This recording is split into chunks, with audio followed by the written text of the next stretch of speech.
17h. Dimanche 29 mars, les amis, bonjour à tous. Une petite heure de retard, veuillez m'en excuser et merci une nouvelle fois de m'accueillir à vos côtés pour cette revue de presse internationale. On file en Italie avec une information importante tombée il y a quelques heures par la voie gouvernementale. Le ministre de la Jeunesse et des Sports, monsieur Vincenzo Spadafora, que vous voyez là, s'est exprimé. Pas de reprise de la Serie A le 3 mai prochain. Pas de reprise annoncée, donc pas d'entraînement. Ce qui accélère un peu plus, vous le savez, cette fameuse crise financière engendrée par ce Covid-19. Et du coup, les clubs ont pris les devants, et notamment la Juventus en Italie, qui est le premier club en Italie à alléger sa masse salariale. Moins d'un tiers de la masse salariale. L'accord a été trouvé avec le capitaine Chiellini ici à gauche et bien entendu la voix de Cristiano Ronaldo. C'est 90 millions d'euros économisés pour la Juve. C'est très important, c'est un symbole.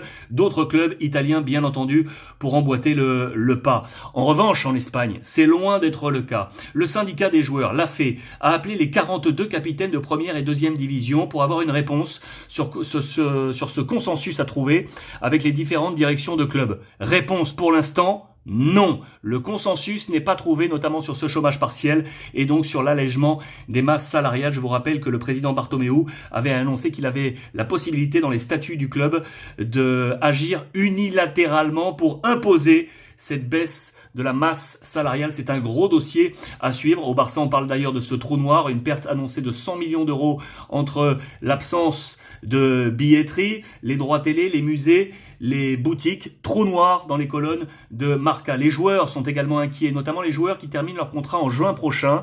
C'est logique, ils veulent des sécurités sur leur contrat. Voici la liste de tous les joueurs en Espagne.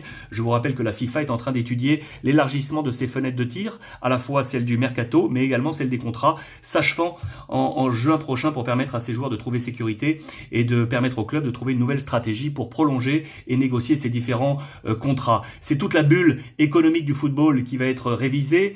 Le président Ceferin à la FIFA l'a annoncé. On va étudier un nouveau modèle. Les Galactiques à la baisse, c'est à la une de AS. Des économistes et des agents se sont exprimés pour effectivement annoncer que nous devrions aller vers des salary cap, des salaires capés, tout comme des montants de transfert également capés. C'est tout un modèle à revoir. On file en Italie avec les informations de Monsieur Pipo, comme tous les jours, sur l'ensemble de ses réseaux sociaux. Quid de l'avenir de Pioli à Milan? Restera-t-il? Oui ou non? Regardez, c'est ce point d'interrogation à côté de ce visage. On avait parlé d'un ballottage défavorable il y a quelques semaines avec la position possible et l'arrivée de Rangnick. Mais Pioli a resserré les rangs autour de Bennacer.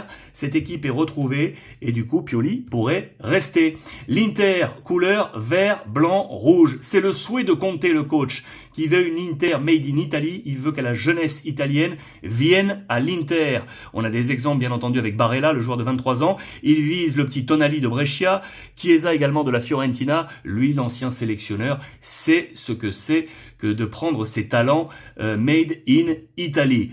Côté de Rome, que va faire Patrick Schick? Il est en prêt actuellement en Bundesliga du côté de Leipzig, 24 ans. Il plaît énormément au coach Nagelsmann en Allemagne. Restera-t-il là aussi? Oui ou non? À suivre. Milinkovic-Savic restera-t-il le leader, lui, de la Lazio? On reparle du côté de la Gazzetta dello Sport de l'intérêt du Paris Saint-Germain possible.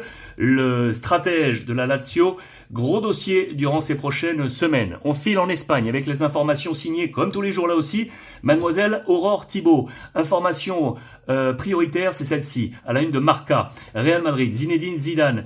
Si le cas Pogba ne se fait pas, si le cas Pogba est trop difficile, Camavinga, le jeune Rennais, 17 ans, fin de contrat 2022, serait l'homme préférentiel pour donner un peu d'air à l'ami Casemiro.